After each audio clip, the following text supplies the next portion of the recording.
This is Eric Hudson, and I got soul. It's going good, man. How are you? I'm good. Thank you for taking the time out for the interview. Appreciate it. Oh man, no problem, man. I appreciate the opportunity. For sure. So just want to get started. One of your first major placements came, Entourage by Omarion. So was that your first major placement, and how did that opportunity come about? It actually wasn't my first placement. I was producing up underneath this producer. A lot of people don't know this, but a producer by the name of Buck Wild. He was a pretty big hip hop producer, and I did songs like These Are Our Heroes. I played the piano and bass on These Are Our Heroes for Nas, and Okay. I did a song on James' album, Like Father, Like Son, featuring Busta Rhymes, and then I did a song called You Don't Need 'Em, which I with on 50 Cent's The Massacre album. So those are my first joints in the actual game. You know what I mean? Oh, okay. So with Entourage, how did that opportunity come about? Because you did that on your own. Nah, man. A guy by the name of KP, Kawan Prathers, man. I took a meeting with him, and he was like, "Yo," he told me that Omarion was trying to, go in the Michael Jackson off the wall type of vibe. So, I went home and I cooked up Entourage and a bunch of other records on that album, and that was the first track that I played Omarion when I went out to LA, and the rest is the rest is history. All right, cool. So from listening to your production, I can tell you incorporate a lot of live instruments. So where did those skills come from, and how important do you think it is for a producer to, be able to play instruments? I feel it's very important, man. I feel like it helps me out a lot. Like for instance, like sometimes I'll hear a sample, and instead of sampling it, I'll just replay it. Yeah. And that's one of the things that my father, man, he forced that upon me every day, man. I would jump from piano to bass to drums to guitar, man. He made sure that I practiced, man, and knew my craft. So I think it's very important. Okay, cool. Now, when I listen to your music, I get a very colorful sense just listening to it. So how would you describe your sound? I like to describe it. I like to describe it as soulful, man. I definitely. Colorful. That's a great word. Yeah. I think it's colorful. I like to add a lot of the colors to my music, the strings and the old school Fender Rhodes and guitars and stuff like that. So yeah, I would just say, man, I just try to do soul music, man. I love doing things that come from the soul. Yeah. And one of the songs that stood out to me was Can We Chill by Neo. So talk about the creation of that song. Oh wow. Man, me and Neo, man, we were in the studio together, and I started playing the chords. It's just the harps, the doom, doom, doom, doom, doom, and he was on his way to an interview, and I played the chords, and he was like, I love those chords, lay those chords down. And I remember asking him, I was like, should it be a ballad, or should it be an up-tempo? And he was like, make it an up-tempo. And the rest is history. He left and did the interview, came back, I finished the track, and I played it for him, and he wrote the song on the spot. That's crazy. So, your next huge hit came with Flashing Lights by Kanye, and that ended up getting a Grammy for you. So what do you think that song did for your career as a producer? The phone started ringing a little bit more after that record came out. Yeah. I definitely got a chance to, work with a lot of people that I've always dreamed of, I got a chance to sit under Dr. Dre for a year. I got a chance to work with Usher. I got a chance to get in the studio with Beyonce, Jamie Foxx. A lot of big people that I had always wanted to work with. A lot of those people started to reach out. So it changed my life, man. Yeah. And then one of the opportunities that came about was you working with Whitney Houston on her last album. So you did the song Worth It. What do you remember about working on that song with Jonte and Whitney? Just how fun it was to vocal producer, man, working with Whitney, man, it's like the voice. So, you never dream in the middle. At the time I had the vocal producer, I think I was 20. I was 21. Yeah. 21 or 22. So it was unreal. Like, I'm in the studio, Whitney Houston doing a song that I actually did that she's singing on. You know what I mean? It's just, it's one of those experiences I never can forget, man. Yeah. And another project that you did, I believe a lot of the songs went unreleased, but it was with Brandy. What do you remember about those sessions? Oh man, I learned a lot. Yeah.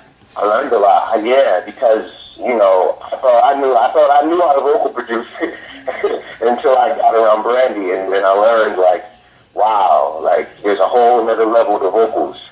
Yep. You know, she's the queen, man. Like, that, you know, that woman is amazing, you know. Like, I learned a lot from her. Okay, cool. So, one of your biggest breaks so far is producing most of Jamie Foxx's last album. So, would you say that's the biggest moment of your career so far? Wow, that's a good question. It's definitely one of my biggest moments.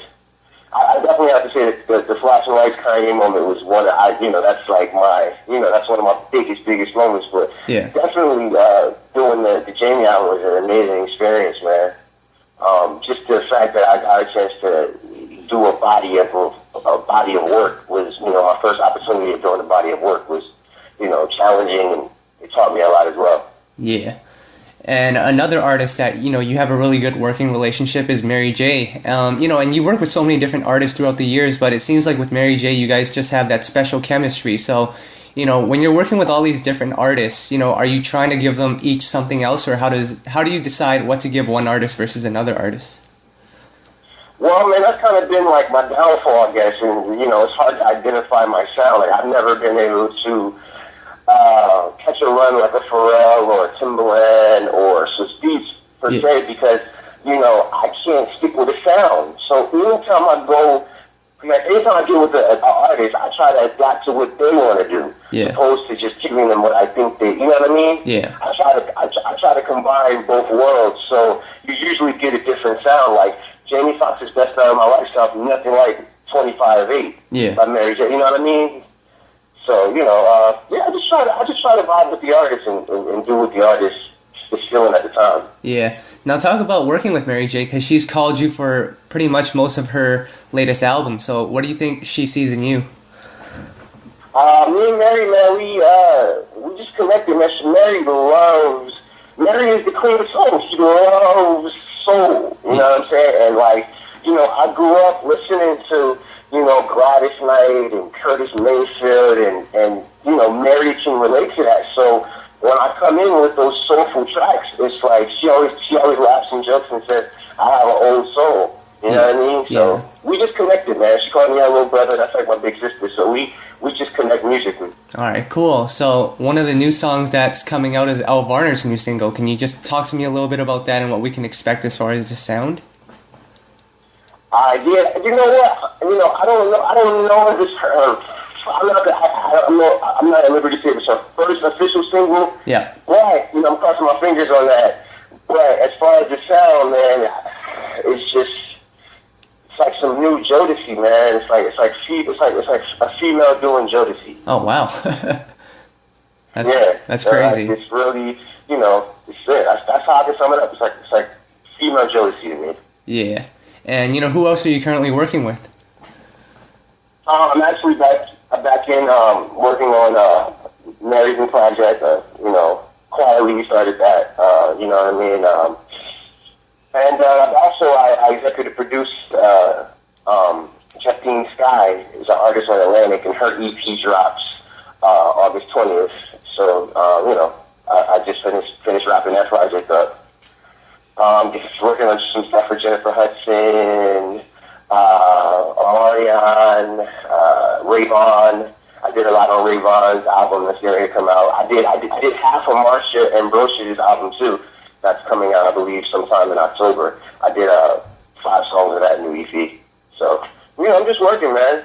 Yeah, that's cool. So, just 2 songs I want to ask you about, because they're just personal favorites of mine. The first one is Trey Songz Without a Woman. What do you remember about making that one? Oh, wow. Man, just listening to some old Isley Brothers, man. I was just trying to I was just trying to capture another old school vibe. It was just going back to the roots of those old guitars and those bass lines and those bridges, and, when music had changes. So that was it, man. I was just trying to capture an old school sound on that. Yeah, and then the other one is Mario Stranded. Oh, wow, yeah.